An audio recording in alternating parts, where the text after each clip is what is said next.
Hello everybody, Vigo Shadow here, and today is a good day because we have the new event that is already here. I have already released a summer campaign event video. You can go ahead and check that out if you need, but what we're going to be focusing on today is the alpha that is here. Lost in Summer Alpha, the new swimsuit event unit, and what we're going to be doing here is jumping straight in. So what we have is a blue attacker here. We can look at the max stats, going from power to healing boost there, and then going from healing boost all the way down to overheal, and the grouping, which is kind of the huge. We'll go back to initial here, and then we'll take a look at the artwork. I think it's amazing. It really captures an island, and showcases the character, obviously. Either way, let's go to skills here and go ahead and check it out. So we have the perfect split, which is a hidden technique. It is, wow, that is crazy. Right off the bat, we have a 3000% distributed damage. Oh, okay. Okay. Now that's very important to know that this is distributed damage. It's not flat rate. So this 3000% distributed damage on all enemies within 100 centimeters of the target. So if it's within it, so let's say if there's two enemies close together and this skill goes off, it's 1500 for the one and then 1500 for the other. So I'd say this ability really kind of sucks when it comes to that, because if you have a boss with minions, it's going to target the minions. And the minions are going to probably die, and the boss is going to get hit less. So I don't like the distributed damage on that, just being, you know, like that for this move. But 3000% damage on a solo boss is going to be very good. So let's check what that looks like awakened. I'm actually very curious. We have 3500% distributed damage. That is crazy. The amount of damage that you're doing on that hidden technique is absolutely cracked. I'm just saying that it's not often when you hit the 3000 mark and beyond for hidden techniques. So that's actually really good for the hidden technique, I'd have to say. The only thing that sucks is the distributed damage. Now if you have distributed damage, I don't like that, so that's probably why they made it like that, maybe. Especially for an event. Let's check out skill 1 here, Ride the Waves, and this lowers defense of all enemies within 100 centimeters of target enemy by 10% for 10 seconds. Further inflicts 500% distributed damage.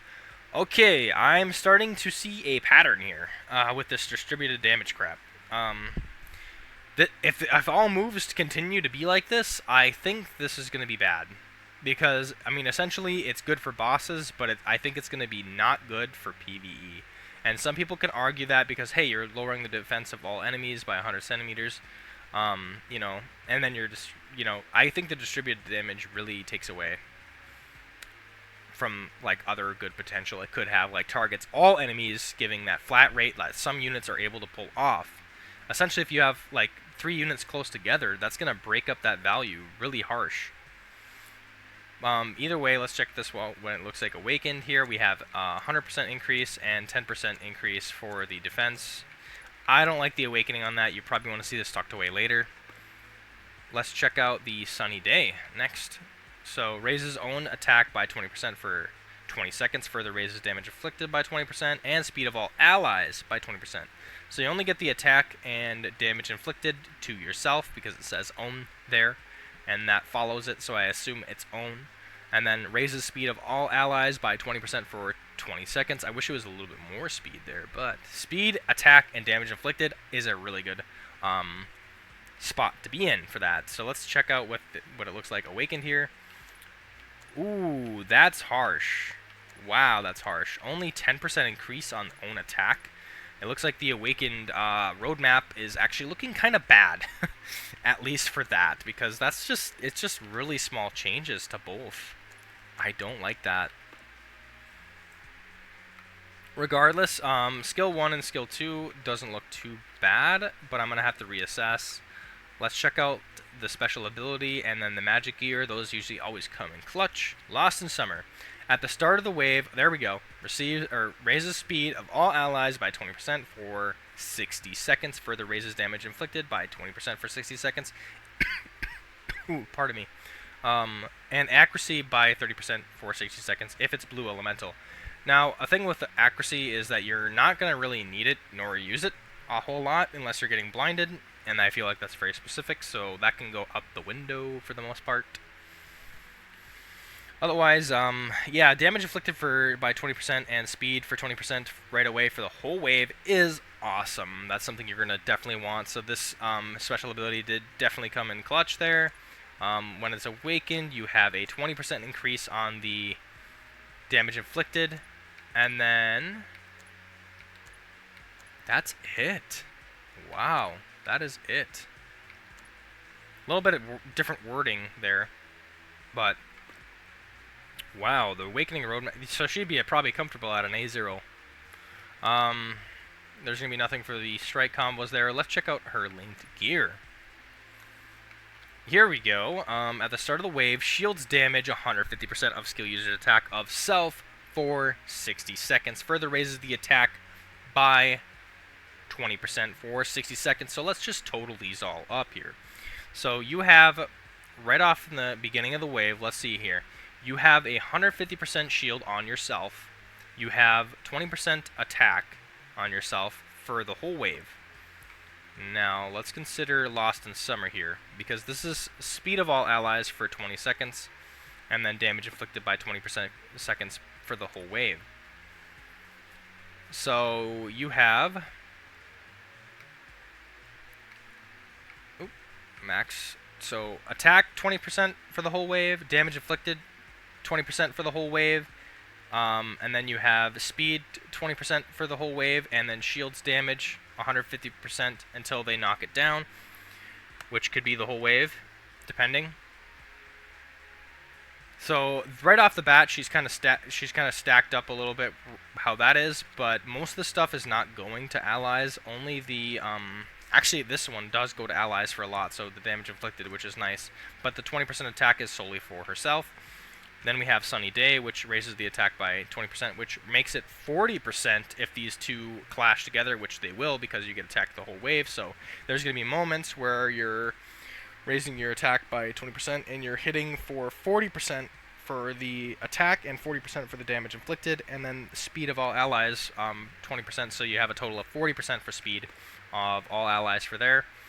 And then we have Ride the Wave here, which is distributed damage here. It lowers the defense by like 10% for 10 seconds. And then we have the Hidden Technique, which is that whopping 3,000, and then it goes to 3,500. You're going to want to see the Hidden Technique right away, but I guarantee it's at A5. Oh, here, let's go check out the Awakening Roadmap here. Wow, no, they have it right away at A1. So having her at A1 is actually not a bad idea. But the distributed damage aspect kind of, you know, I just don't like. Alright, so, to give my fair assessment of this character, it might be an unpopular opinion and probably an opinion that people don't want to hear, but I say this banner is a pass. But people can argue if they want, so Zeta might be a better option. Of course, it's always good to wait to see the next character for the event, so that's what I'm telling you right now. Don't pull now. If you do intend on pulling Alpha, wait till Zeta comes out. Wait for the both of them to come out so that you can stack up and compare both banners to see what you probably like from here. Here's where I think Lost in Summer Alpha falters. I did mention the distributed damage, and that's not the sole reason why this thing is more non-favorable, in my opinion. It's because of the lack of damage that you're doing. So, as an attacker unit, it's nice to get all these buffs and stuff, but essentially, where are they going? You only have a skill 1 that has 500%, and that's distributed damage, and it does lower defense. You have a lot of buffs on yourself, and you do buff the team by, giving speed for 20% and damage inflicted by 20%. But essentially, you're using that to kind of put it on others, and not so much for yourself there. All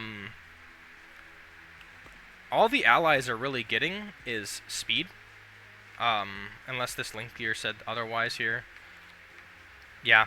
No, it's a lot of self buffs only to be used for the skill 1, which is Ride the Waves, 500% damage, and then Hidden Technique. So these buffs don't really matter unless you're hitting, like, it's only going to matter for your normal attack and your skill 1. There's not a whole lot of skills to be put into for the damage, and the damage on top of that is just distributed damage. So whatever buffs you have is going to be, like, lessened because you're distributing it across like a bunch of characters. And to lower the defense of or like all enemies within the target is kind of nice, but it's a very low percentage to do that. Um Essentially. And that's, yeah, it's just distributed damage. That's what's getting to me. But if this is a solo boss, how well does she perform on a solo boss?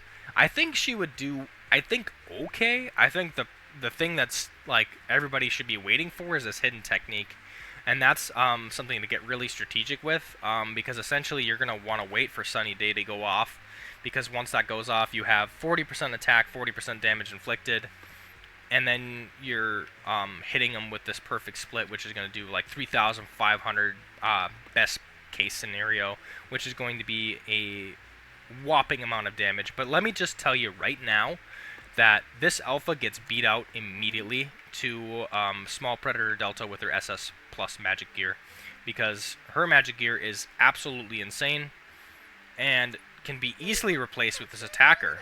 And if you have something like this attacker right away that could beat something like a new event unit, I'd say go for this instead if you can. Obviously, this is more of a late game thing when you grind all the shards for this unit. Even this unit by itself is actually pretty good, but what the magic gear does is that you're raising your own damage inflicted each time damage is inflicted. So that's absolutely crazy. And then you're raising your speed by 10%, further shield for 15 seconds as well. Each time damage is inflicted, which, you know, it's able to rake up that damage really, really quickly. So she's actually a really good pick and pull for that. Otherwise, New is also not a bad option. Her base kit's not the best, but when it comes to her magic gear as well, she's able to deliver weakness with her SS plus magic gear on a single enemy for 10 seconds, and then raises the speed of all allies by 10%. Oh, sorry. By 30% for 20 seconds, cooldown 3 seconds each time a debuff is inflicted, so you're constantly getting that speed, and then you're inflicting weakness as well on that single enemy, which is going to do a hell of a lot more than like lowering defense. Weakness is a very good skill. So like these two right off the bat, which are just pretty much basic characters, like you get New practically right away, and then you get Small Predator in the regular character pool if you're able to pull her. Other attackers that may be able to replace, I don't think Beatrix will, but either way, this is kind of going on a little bit of a rant, like a little rant here. But honestly, my honest opinion is I just don't like the fact that she's getting all these buffs, or like 40%, like best case scenario, 40% attack and 40% damage inflicted, to then just be used for a hidden technique, which is probably just it's probably gonna hit the damage cap. Let's be honest, because that's a lot of damage. It's just gonna hit the cap, and then there's wasted potential after that. Because once it hits the cap, there's no extra damage going on to it. Maybe you might find yourself doing a little bit more in the strike combos, putting it near the end. But at that point, you probably have a Shadow Festival unit that's gonna be doing better if you have her at the end. But yeah, like I said, people can like throw whatever they want in the comments as well, and maybe it ranks different on JP or whatever it is. But my honest opinion is probably pass for this specific banner, as tempting as it may seem. That's just my 2 cents on it. But yeah, that's all I could say. Vigo, signing off.